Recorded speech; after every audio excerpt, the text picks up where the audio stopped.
So today I'm going to talk about conversion rate optimization, and this is a very big subject because there's so many different things to test, but I want to keep it simple. I want to start with 5 tips and strategies you can use to increase your conversion rate on your website. My name is Lewis Mudrich, and I post videos pretty frequently about advertising, conversion rate optimization, and just overall business. So if you like this kind of content, consider subscribing, click the bell if you want to be notified when I release more videos, and let's jump right into the first tip.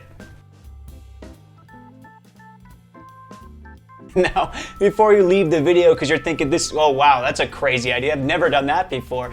No, what we're gonna do is we're gonna be comparing them in a way where we're looking for specific elements to see what they're lacking and what we can include as well on our site. Obviously, your customers and prospects are gonna be checking out competitor sites when they're shopping around, so you should be doing the same as well and see how you stack up. Do you just look like another copy-paste in the industry, or do you actually stand out? Do you have a lot of social proof where your competitors don't? Do you have video case studies and customer testimonials on video where your competitors just have text testimonials? Do you have any guarantees where they don't? Do you have any seals like SSL certified, etc., etc.? Basically, you want to make sure not only do you have a lot of best practices, but make sure that your competitors don't have them, and if they do, you absolutely need them. You cannot have text testimonials while your competitors are stacking up on video customer testimonials. That's more powerful. And another one that gets overlooked a lot that helps you stand out from your competitors is good design. And think about this, here we go.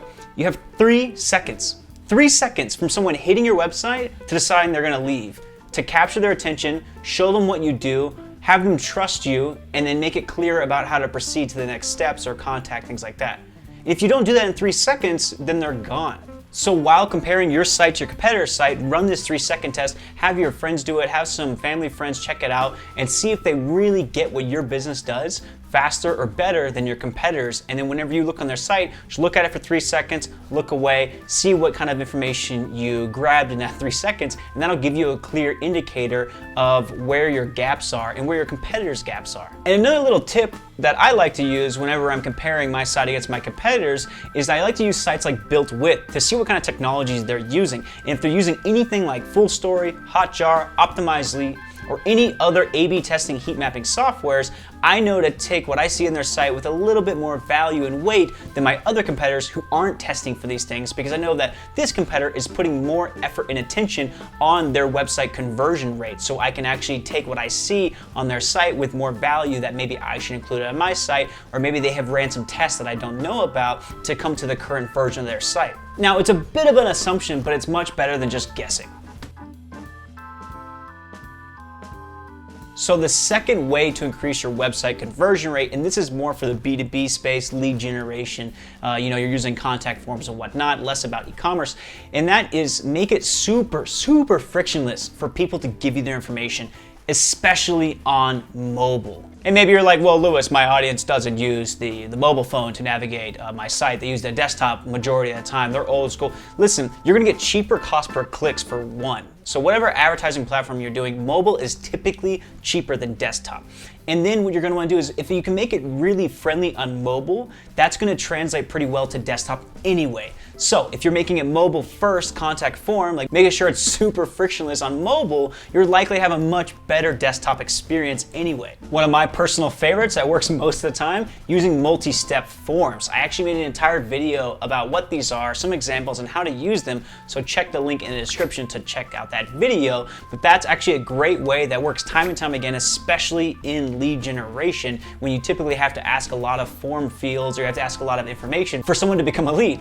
Using multi-step forms is a great way to make the information bite-sized, chunk it up, and easily increase your conversion rate. Also put the high friction questions such as phone number, email, street address, all that stuff, put that towards the bottom. Make that one of the last questions they have to answer. That way they at least get started on the form and they have a little bit of an adaptive progress effect where they're more likely to finish what they've started, and you have a little bit of a more of a micro commitment that they're actually gonna submit that form and then put in their phone number, email when it comes time to it, because they've already input all the other information. So the fourth way to improve your website conversion rate, and this is specifically from tests we've run, examples we've researched, and results we've seen, is video. So video testimonials, video case studies, customers getting on video saying how great your product is. Honestly, do not even look at text testimonials. Like just Pretend text testimonials don't even exist anymore. Just replace them all with video testimonials, because this is going to help improve and increase your trust as much as possible, as quickly and efficiently as possible, to a user visiting your site for the first time. Think about it. How much weight do you really have when you're reading a text testimonial? They can be easily faked. Even the company logos, like sometimes I just skim right past them on a site. And the only time I really think the company logos are valuable if it's a company I recognize or something like that. So it's still valuable to have them on there, but it's just not that powerful as your actual customer, client, whatnot, jumping on a video and saying, yeah, I worked with this company and they were badass and I highly recommend them. That's so much more powerful than them just having a little text blurb with a picture of their face next to it. And you know what I think text testimonials are good for? They're good for showing a snippet of what the video actually says. You can reuse the words they've said in the video and just put it to the right and just put the caption of the coolest snippet from what they were saying, just so people get an idea of what the content is like in the video if they don't want to watch the video right now. That's what text testimonials are good for. Don't let them stand alone though. Have a video to go with them.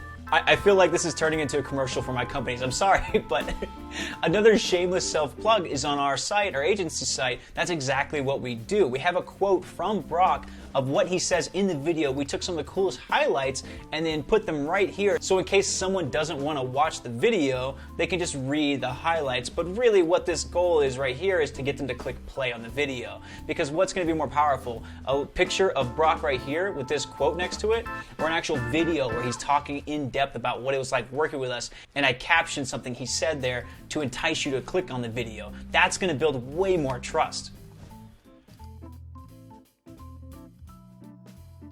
So the last way to improve your conversion rate on your website, it's actually a little strange because I'm trying to focus on on-page optimization tactics in this video, but there's some things we just have to face when it comes to website traffic, especially paid traffic.